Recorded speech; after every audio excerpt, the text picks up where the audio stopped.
Dear sisters and brothers in Jesus Christ, have you seen angels? Some of you may say, yes, we have seen. How do angels look like? Then you may respond saying, with white dress, wings, and beautiful faces. But let me ask you another question. Have you seen God in your life? Have you touched the divine? Did you ever have a deep experience of Him? We go to church with the intention of seeing Him and experiencing Him. On this fifth Sunday of Lent, the Gospel is taken from John chapter 12, verse 20 to 33. The passage begins by saying, some Greeks came to Philip and asked him, Sir, we wish to see Jesus. Philip went and told Andrew, and then Andrew and Philip together went and told Jesus. What was the response of Jesus? Jesus did not give them a direct answer. Instead, He indicated where He could be found. Citing an example, He says, unless a grain of wheat falls into the earth and dies, it remains alone. But if it dies, it bears much fruit. And then He concludes the passage by saying, when I am lifted up from the earth, I will draw all people to myself. Of course, He was speaking to them of His own passion, death, and resurrection. In a way, He was telling them, you can see me there. Dear friends, where do you find Jesus?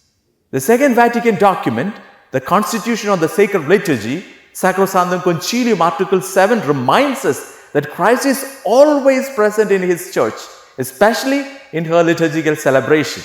He is present in the sacraments, in the person of the minister, in the Word of God, in the assembly of the faithful, and more especially in the Eucharistic species. Do we really see Him there? Dear friends, there is one major condition which Jesus tells us to really see God and to have a real personal, intimate experience of Him. In the Gospel of Matthew, chapter 5, verse 7, Jesus says, blessed are the pure in heart, for they shall see God. So, in order to see Him, to touch the divine, and to have a deep experience of Him in our hearts must be holy and pure. Again, Jesus reminds us in the Gospel of Mark, chapter 7, verse 14 and following, there is nothing outside a person that is going in can defile him, but the things that come out are what defiles. For it is from within, from the human heart, that all evil intentions come: fornication, theft, murder, adultery, avarice, wickedness, deceit, envy, slander, pride, folly, and so on. All these evil come from within and they defile a person. In the first reading, taken from the book of prophet Jeremiah, chapter 31, verses 31 to 34, the prophet speaks about the covenant made with the people of Israel. The old covenant had been written on stone tablets. God establishes a new covenant, and this new covenant is not written on tablets of clay or stone, which can be broken, but on the hearts of the people. It is interesting to note that in the ancient Hebrew world, the heart is where not only a place of feeling, but also where we make choices. So the concept of the heart is best understood as the inner person or inner self. Jeremiah is speaking of a day when Israel will obey God's law not out of compulsion or fear, but out of love for God.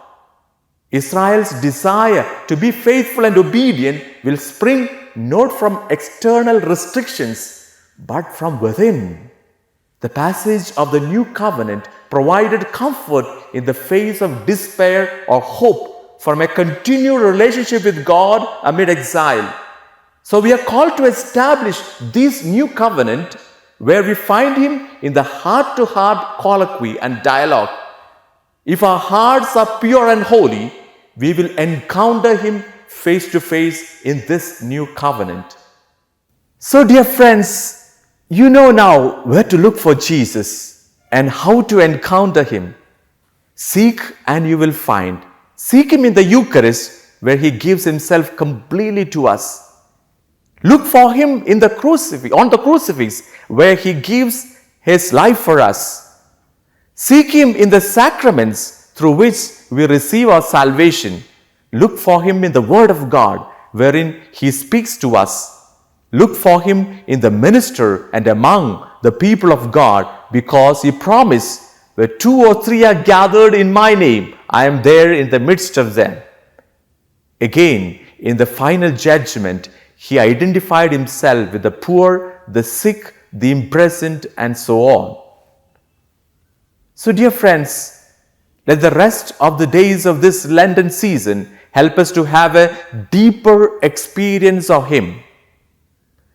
The second reading, taken from the letter to the Hebrews, chapter 5, reminds us that Jesus Christ is perfect and He became a source of eternal salvation to all who obey Him. May we experience this perfect Jesus in our daily lives. May God bless you all.